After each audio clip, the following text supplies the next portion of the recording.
Your phone buzzes, no service, you check again, still nothing. You figure it's a glitch, so you restart it, still no signal. But somewhere else, on a phone you've never touched, your number just came back to life. That's the moment a SIM swap happens, not a virus. Not a hack in the way you picture hacking, with lines of code scrolling down a black screen. It's quieter than that. It's a phone call.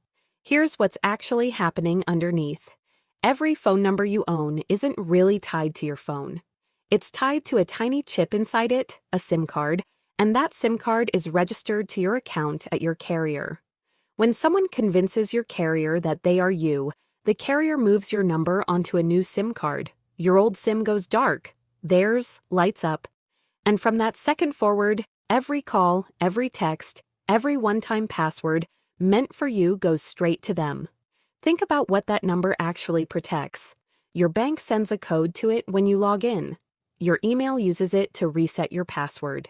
Even apps that feel unrelated to your phone company quietly lean on that number as proof that you are you.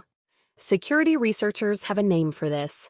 They call it SIM-based authentication, and for years, it was treated as one of the strongest layers of protection a person could have. It isn't anymore. In 2019, cryptocurrency investor Michael Turpin won a lawsuit after attackers convinced his carrier to transfer his number, then used it to drain millions of dollars from his accounts within hours. He never touched a suspicious link. He never downloaded anything. The break-in didn't happen on his phone. It happened on a call center floor, hundreds of miles away, with someone reading a script to a customer service representative. That's the part that surprises people most. A SIM swap doesn't require breaking into anything technical at all. It requires breaking into a conversation. Attackers gather small pieces of you first: your name, your birthday, the last 4 digits of an old bill. Some of it comes from data breaches sitting quietly on the internet, some from social media, some from posts you forgot you ever made. None of it looks dangerous on its own, but stacked together, it becomes enough to sound convincing. Enough to say, calmly and confidently, "Yes, this is my account. I just got a new phone."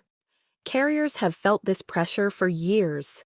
The Federal Communications Commission studied thousands of SIM swap and port-out complaints, and in 2023, passed new rules requiring wireless carriers to verify customers through stronger methods before moving a number and to notify customers immediately when a transfer happens. Princeton University researchers, in a widely cited study on carrier security, tested support lines at major providers and found that many could still be persuaded to make the switch using nothing more than guessed or leaked personal details. The vulnerability wasn't in the network. It was in the humans authorized to operate it. So picture the sequence in full. Someone calls your carrier. They claim to be you, reporting a lost phone. The representative asks a few identity questions. The attacker answers them correctly. Because they did their homework, the number transfers. Within minutes, your phone loses signal and theirs gains it. Then the real work begins. Password reset requests. Forgot your password? Links sent straight to a number that no longer belongs to you. 2-factor codes arriving on a stranger's device instead of yours.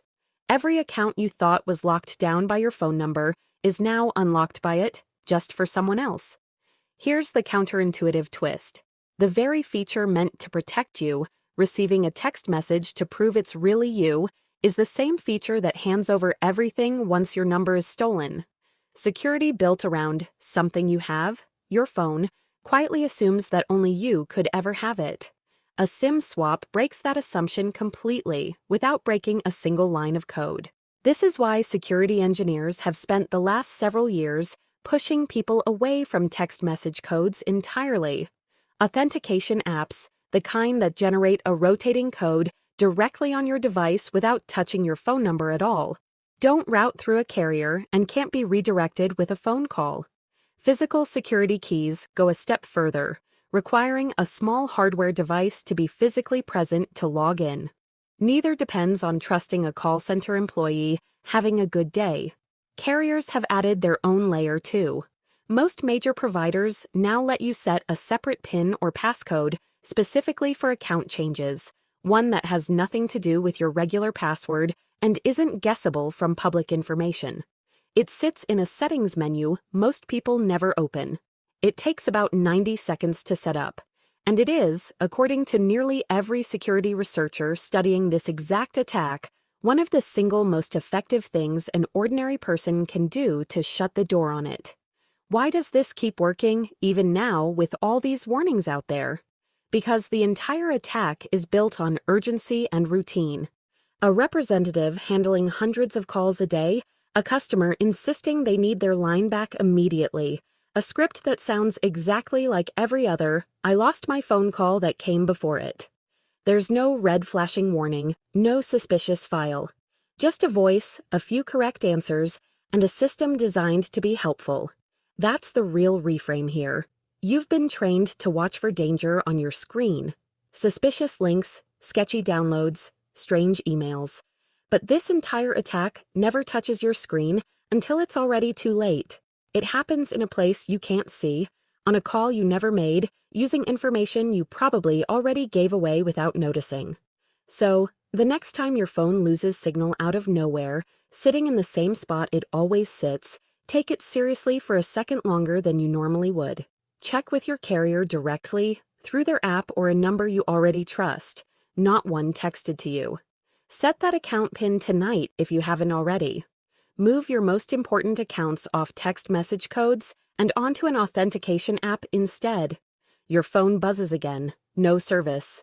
This time you already know exactly what that might mean and exactly what to do about it.